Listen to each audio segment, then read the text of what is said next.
Damn, they're really blaming video games? Wow. You are Locked On Fantasy Basketball, your daily fantasy basketball podcast, part of the Locked On Podcast Network, your team every day.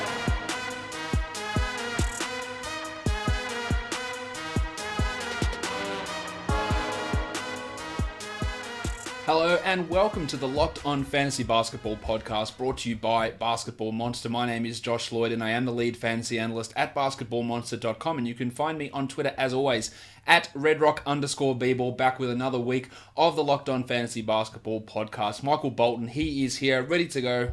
Let's get to it. Let's get to it indeed. What we're doing today is I'm looking back for the final time at the Las Vegas Summer League, but looking at players who aren't rookies. This isn't dynasty rankings. This isn't rookie rankings. This is for looking for guys who are second, third year players who really went and stood out, and what that means for them for this upcoming season. The guys that should have dominated, did they dominate, and where do they fit for their coming teams as we move forward, and what I thought of their performances in Vegas. If there's something new we saw, things different from them as a player, that's what we're going to be covering here. Also going to be answering some of your questions in today's show as well. So let's start by looking at these players. And I'm looking at the fantasy ranks of a lot of these guys throughout the entirety of Summer League. And one of the guys who stood out pretty much to everyone who paid attention was Anthony Simons of the Portland Trailblazers. Simons, a guy who didn't play in college, was a rookie last season, didn't play all that much, but had that massive game to end last season, which in the end got the Blazers into the position they were in, which, contributed. I think contributed's a fair word for them getting into the NBA Conference Finals, where he had that 48-minute performance where he had 37, 6, and 9 with 7 triples on 62% shooting at the end of last season. Now, in Summer League, he averaged 22 points per game in 26 minutes. He shot the ball well. He shot his threes at 65%, a number which, of course, is not going to be able to continue. But where does Simons fit this season?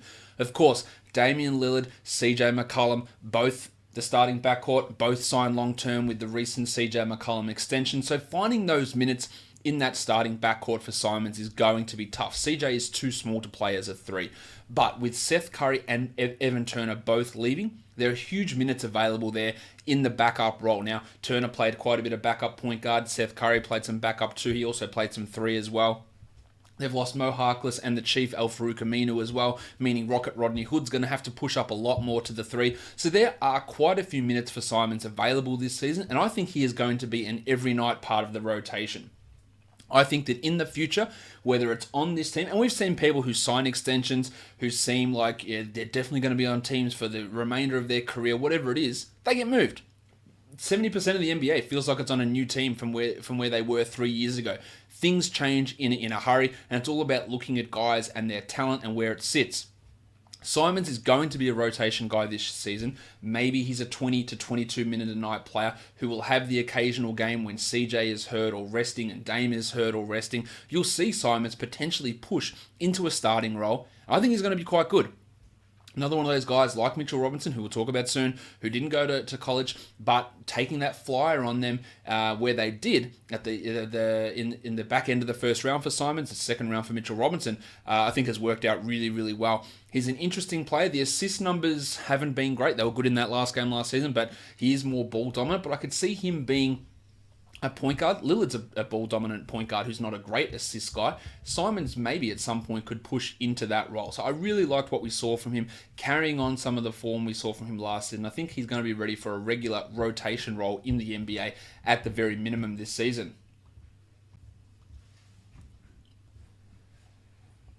Fantasy football players, make sure you're listening to Vinny Iyer and Locked On Fantasy Football. Vinny gives you the edge with over 20 years covering fantasy football. Don't listen to the same stuff as everyone else, otherwise you'll end up with the exact same sort of team. Get the edge from Vinny that will put you ahead on draft day and put you ahead all season long. Locked On Fantasy Football on your favourite podcast provider. The next guy we want to talk about is the Shark, Bruce Brown. Baby Shark, the Pistons used Brown in a different role. Now, he played a bit of point guard in Miami in college a couple of years ago. And then last season, he was an extremely low usage starting shooting guard for the Pistons. I think he'll be the starting shooting guard again this season, but instead of playing 21 or 22 minutes a night, we'll see Brown push into a larger role. He had a triple-double in Summer League. He averaged 14, 8, and 8 with 1.5 blocks and 1.3 steals. Now, the shooting is still a concern. 20% from three. It's almost mirroring what he was doing last season for Detroit in that's not good. He wasn't a good shooter. But I can see Brown getting quite a few backup point guard minutes. Yes, the Pistons did sign Derrick Rose. Derrick Rose played almost exclusively as a shooting guard last season. So I can see situations where your backcourt is going to be Brown, it's going to be Reggie Jackson, and it's going to be Derrick Rose. They're your three main guys in there. You might have Kyrie Thomas come in as a fourth guard, Svi Mykhailiuk, although there is a need at the three. Same with the Duck. Luke Kennard will probably play majority of his minutes at the three. But there is an opportunity for Brown to get some more point guard minutes for the Pistons this season. Outside of being an excellent steals guy and a great shot blocker for his position, I think we'll see a little bit of a boost in Brown's assist numbers this season.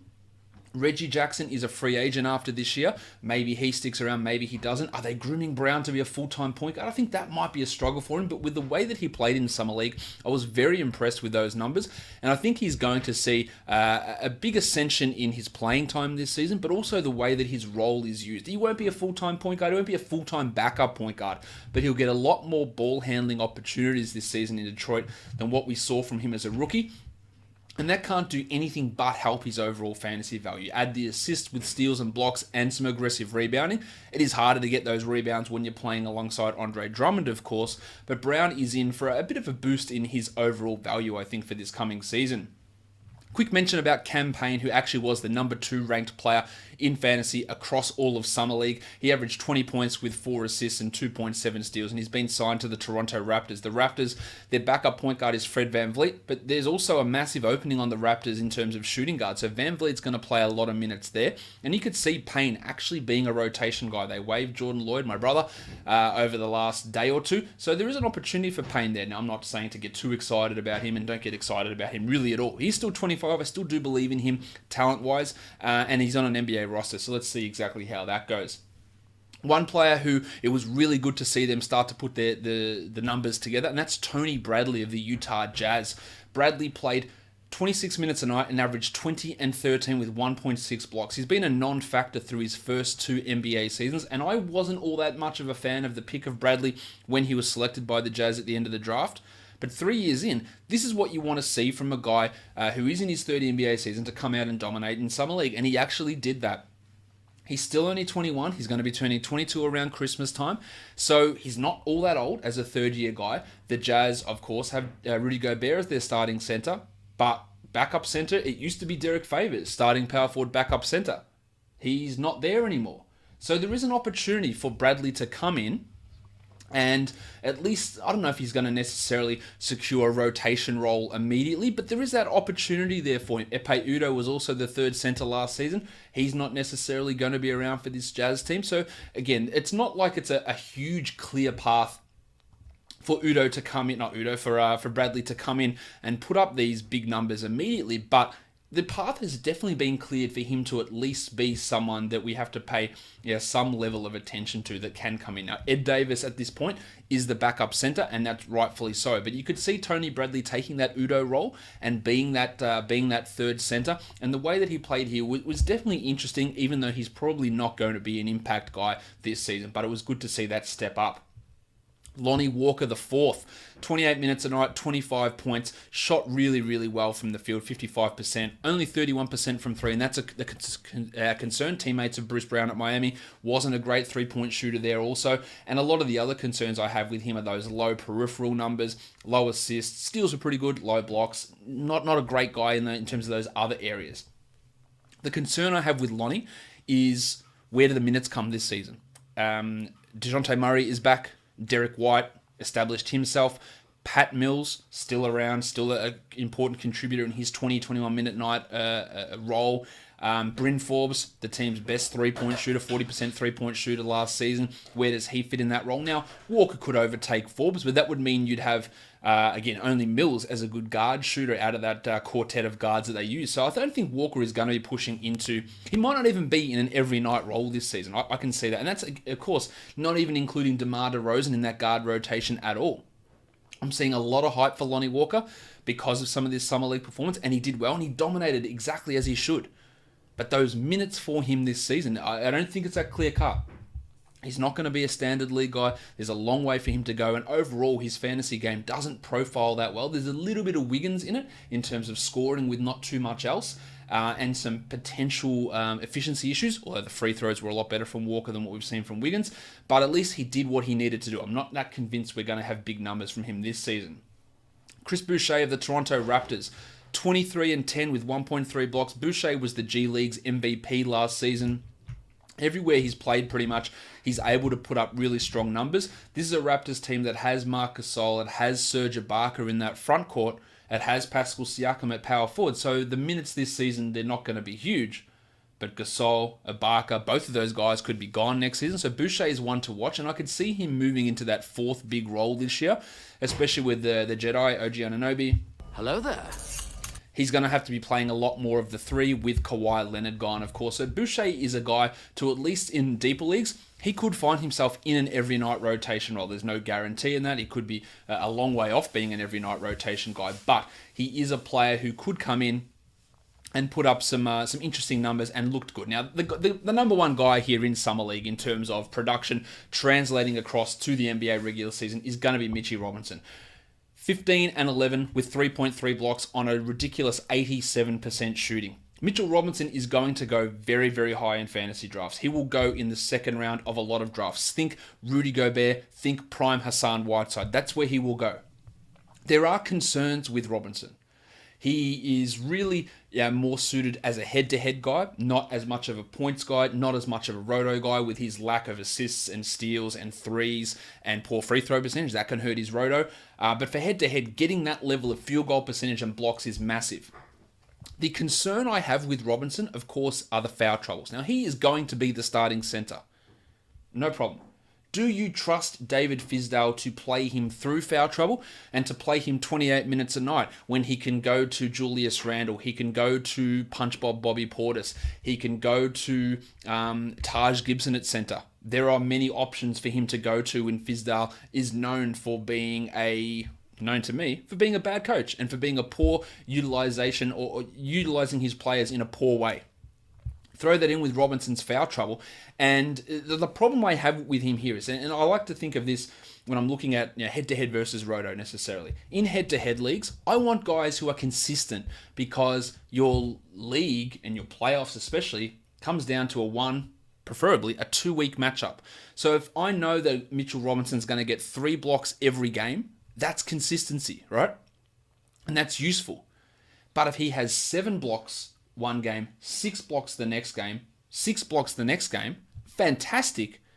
But then if that then averages to 1 block, 0 block, 1 block because he had foul trouble in 3 consecutive games, and those 3 consecutive games are the ones that are in my playoffs, then he's a complete dud in that area. And that's the problem with him. I look for more consistency in head-to-head. Now, in Roto, because we're looking season long, if you average 3.3 blocks by getting 3 blocks every single game, or by getting 7 and then 0, it makes absolutely no difference in a Roto league. But then you've got the other problems of his low other numbers. So it makes him a bit of a conundrum to me. But getting that high field goal percentage, getting those high blocks is massive for Robinson, and he is going to go there, but he does require a special build, and that element of risk is absolutely there with Robinson. But he did exactly what he did last season. He's going to be playing minutes. He's going to be the starting center. Consistency is my only worry with him, really. And will he ever develop any of these other skills? I'm pretty doubtful the assists and threes will ever come from him. But those other numbers are so strong that there's a lot of fantasy value in big old Mitchie Robinson. Locked On NFL, new format on Locked On NFL. It's on fire. Last week was one of the most listened to NFL shows with the expert analysis of the former NFL scout Matt Williamson. The show is now hosted by Brian Peacock. It's your daily national podcast on all things NFL with Matt's unique take on the game. Follow Locked On NFL now on your favorite podcast provider. Let's look at some other guys here in Summer League who were second-year players.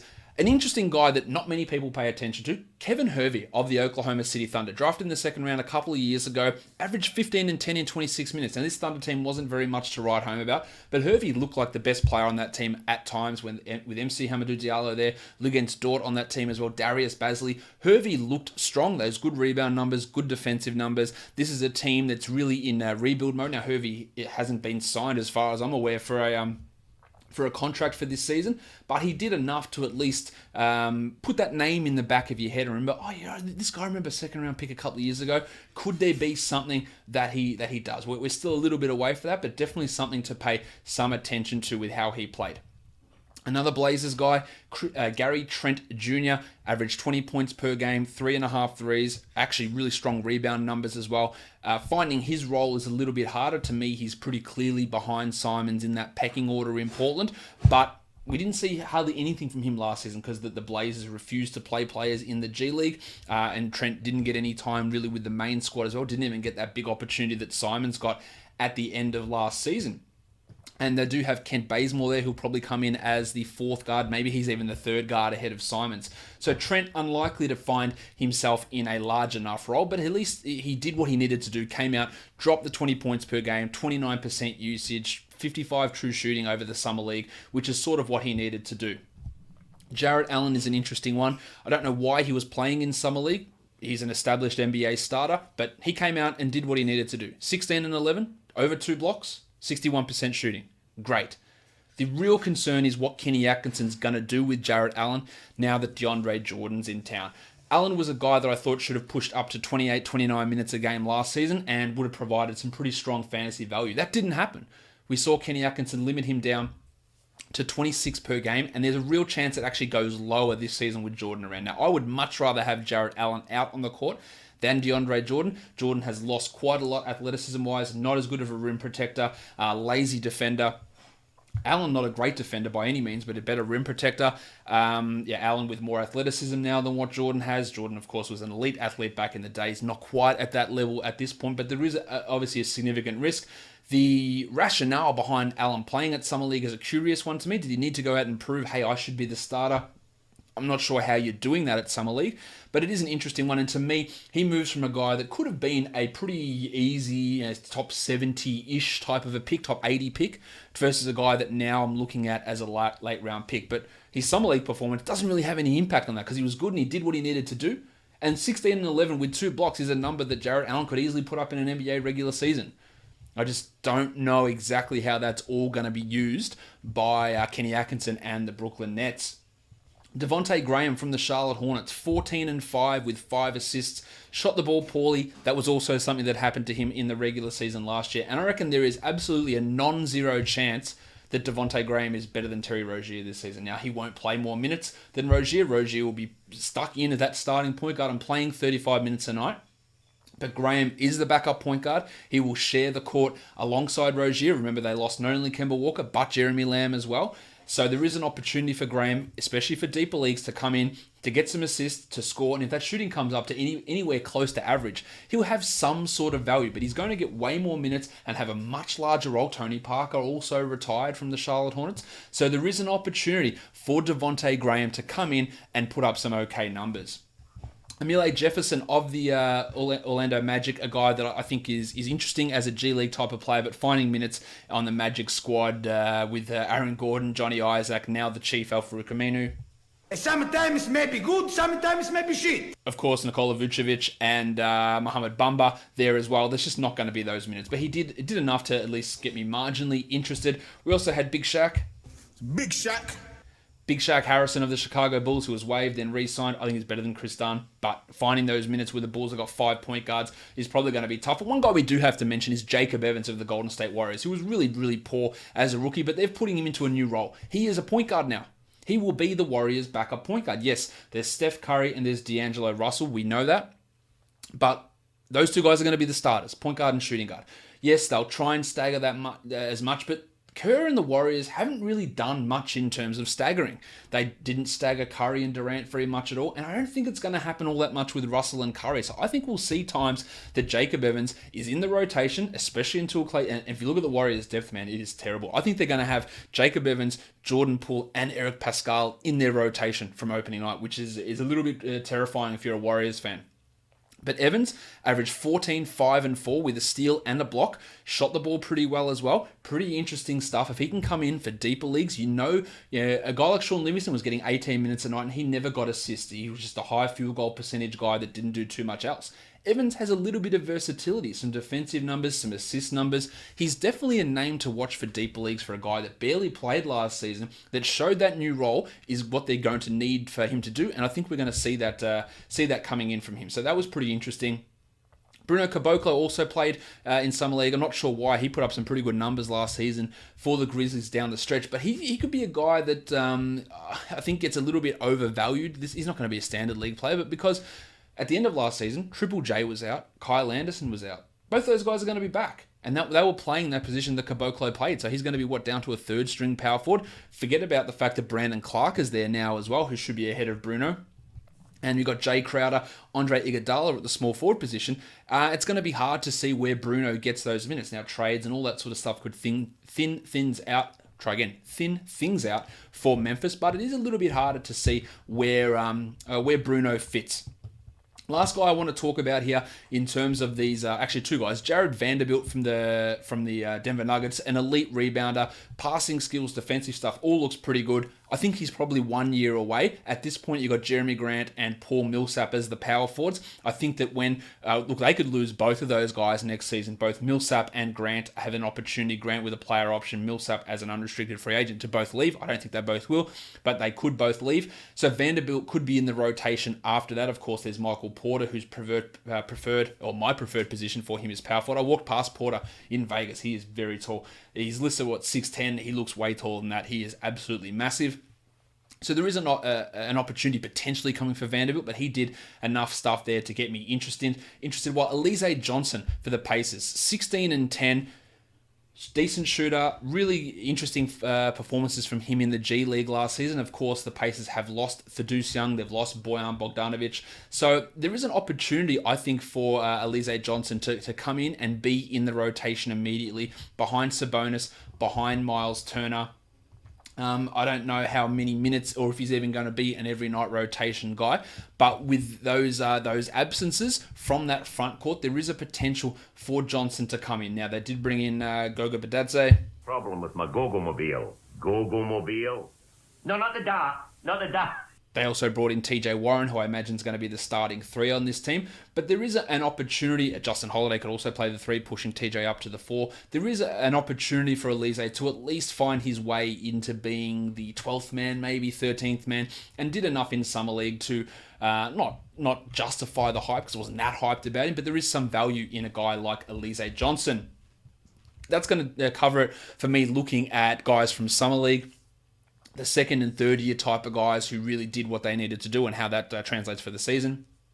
So I'm going to end up today's podcast just by answering some of your questions. The first question's from Jack at 2% MULQ.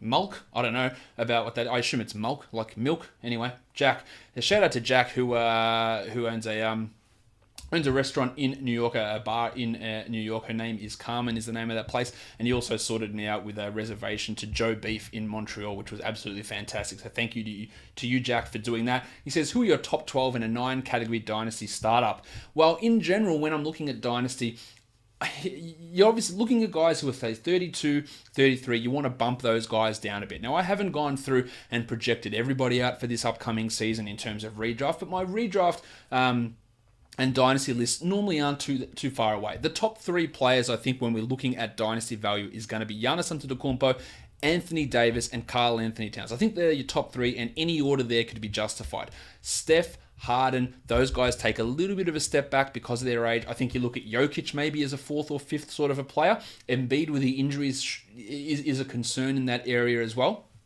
But if we're looking at just, say, the players from last season and how that top 12 ranked out, which guys wouldn't we have? If we look at that top 12, Harden at 1, I think he drops down. Davis and Giannis at 2 and 3, that makes sense. George at 4, Curry at 5, and Towns at 6. Well, Towns moves up into that top 3. I think Paul George, at 29 years of age, he is very fine in that 4 to 6 type of a range. Embiid was the 7th best player last year, Durant 8th on a per game basis, and Leonard 9th. Well, of course, the Durant, Leonard, and Embiid, those 3 guys, injuries is the real concern. I think you look to bump them down, and you've got someone like Jokic at 10, who I'd have ahead of all of those players, and ahead of Steph, and ahead of Harden. Lillard was the 12th best player last season. He's 29 as well. He probably fits in that first round. So I think a guy like Embiid, Leonard, and Durant, for as good as they are, can we rely upon them for the games played, for the return from injury, to be first-round players? Because there are a couple of guys who are outside that top 12 from last season that I want to put in, and that is Luka Doncic and Zion Williamson. I think those guys can come in. I think Trae Young would be a consideration, as would Devin Booker, for that top 12. They probably wouldn't quite fit in. So, in essence, I'm looking at Giannis, Davis, Towns as a top 3 zone, looking at Harden, George, and Curry probably as the next 3 guys. So that's your top 6 there, with Jokic in there, so that's your top 7. And then I look at... Then I start considering guys like Embiid, Leonard. Do they fit in there? Lillard, he's probably around that 10th sort of an area. And then you move Booker, Doncic, and Zion into that discussion as well. Just depends on, are you looking more for the next 3 years, or are you wanting to really build in these next 2 years or so? As to how you value Kawhi and Embiid, because I imagine that Kawhi's games played when he's in his 30s, there'll be a bit of a drop off there. Embiid's still only 25, of course, but a pretty significant risk. I'd still probably take Embiid in the first round. I don't think I'd take Durant at the age of 31, coming off an Achilles injury. That might be controversial. And Kyrie, who was the 11th ranked player last year, I'm not so sure I'd take him at number 11, although I could easily see him being a top 10 player for this upcoming season. So it is a little bit hard to know exactly with the top 12 for Dynasty there, Jack, just because I haven't completely projected out my numbers for this year. But the guys who are out of that top 12 from last season, Booker, Zion, and Doncic, and even Trae Young, would have to be in consideration. Stone Hansen says, do you sell Fultz while he's still got some value, or hold and see what happens? Well, it's a boring answer, but it depends. Do you sell him? Well, it depends what you're getting back. If someone says, I'll give you back the 50th pick in a rookie draft, I'd say, nah, I'll keep him. If someone says, hey, I'll give you a pick that could be a top 10 rookie pick, then I'd probably take that bet. And I'd say, well, let's have a go at that rookie pick rather than what Fultz is doing. We still don't know when he's going to play, but there's a massive opportunity for him in Orlando. The talent is there. We saw it last season in Philadelphia. His ability to go out there and get rebounds and steals and blocks and assists. It's just the shooting and the mental confidence. Will it ever return? I'm starting to move towards no, but I haven't given up on him. So it does really depend on what sort of offers you can get from him. I'd explore it, but he's not a definite sell or definite hold. He D says, what's the best tip you can give to help people out with strategy for auction drafts? My number one strategy with auction, and this tip or this idea or this strategy for auctions amplifies for the deeper the league gets. More teams, larger rosters, whatever it is, if either of those two happens, this tip becomes stronger. I like to balance my roster out. I don't like getting 2 top 5 guys and spending $160 on them and then filling out the other 11 spots with $2 guys. That is just so risky, because if one of those guys gets hurt, you are finished. In general, the top level guys get overpaid for, and you get a range of players between 20 and 50 that you can get undervalued. And in general, when I'm doing an auction, I can get 10 guys on my roster who are top 50 players without getting any top 20 guys. And that is a really strong way to do it. You've built your team well. You've got insurance for categories if guys get hurt or injured or rest or whatever. There's a lot more depth there. If you get 2 top guys and one of them is hurt or rests in your playoffs, you're done. You cannot recover from it. You are done unless you just hit on crazy waiver wire guys where all of your $1 guys become top 40 players. Then you're just not going to get it done. So I don't like the stars and scrubs. There's too much risk involved, and the value in auction drafts tends to be between 20 and 50 or 20 and 70, and you can scoop up 8 or 9 of those guys, especially considering the way that most auction drafts go. The guys that get nominated early are those first round guys. And then so much money comes off the board, and then you're left with $200 where your mate's got 100, another guy's got 80, another guy's got 20. And you can outbid everyone and just grab these guys at value and outbid everyone for them. That's my number one auction tip. Zachary Hoke says, What is your opinion on Russell for this season? I'm going to assume it's D'Angelo Russell. Similar production, spike, or regression. He played 30 minutes a night as a member of the Brooklyn Nets, D'Angelo Russell, and he will play more than that with the Golden State Warriors. So spike seems to me the obvious answer for Russell. Yes, Steph Curry is there, but who else is taking shots? Is it going to be starting small forward Alfonso McKinney? Is it going to be 14% usage player Draymond Green? Is it going to be Kevon Looney or Willie Cauley-Stein? The answer to all those questions is obviously no. So Russell's minutes are going to go up. His shots are going to be pretty similar. In fact, they might even go up as well. I think he's going to see a pretty significant spike on what he did last season as the starting point guard for the Brooklyn Nets. Aram Palamudian says, what is your opinion on collecting dynasty draft picks for the 2022 so-called double draft? Now, that has not been confirmed. What he means by double draft is it's the year that potentially the NBA will eliminate the one and done rule, meaning high school players can come in. So you will have all of the freshmen from the 2021 college class, plus the guys who would have been freshmen heading into the next season, all in the one draft. So in theory, you pick at pick 28 in that 2022 draft. That is equivalent of having a lottery pick in a normal year. So we are not confirmed that 2022 is this double draft, but if it is, yes, collect the picks. That is the way to do it. I think collecting picks actually for the 2020 NBA draft is a decent model as well. The depth in that draft, from everything I understand, is pretty strong. But if you can get 2022 dynasty picks, that is the one to target. It could blow up in your face, and we might not have this double draft actually happening here. But it is definitely a strategy which I think the risk reward definitely tilts more in the favor of reward. Let's have a look here. What other questions? One more question before we leave this podcast alone.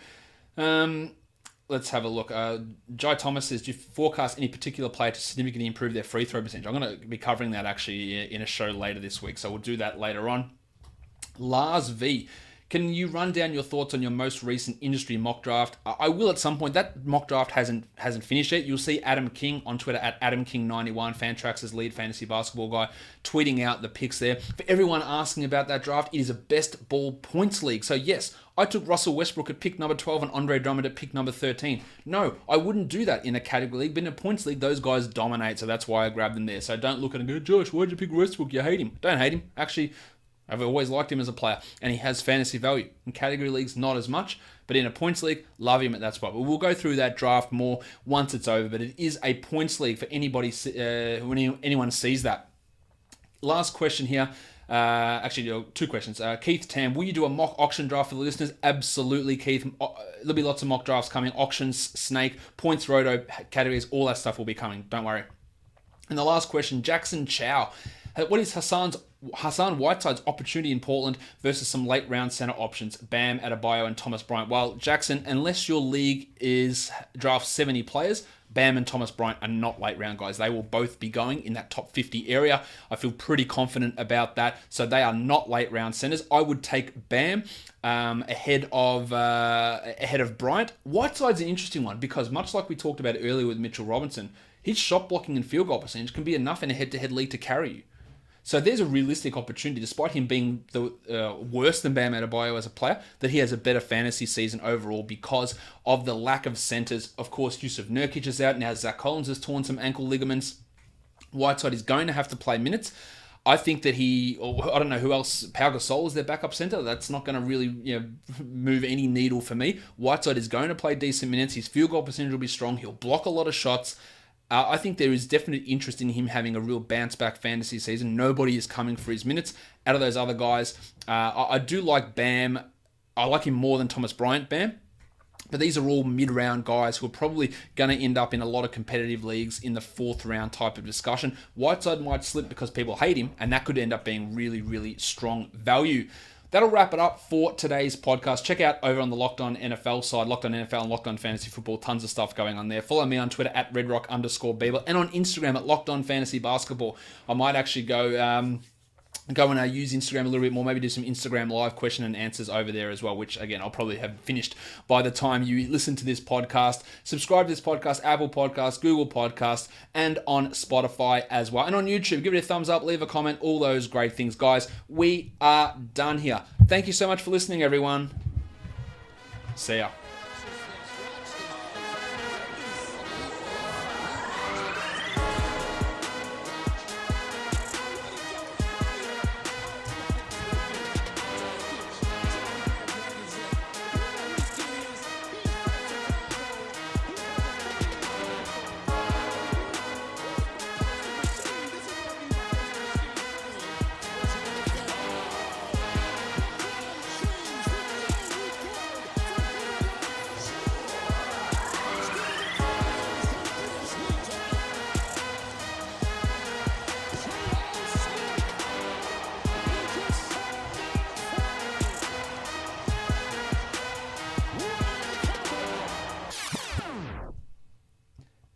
De'Aaron Fox.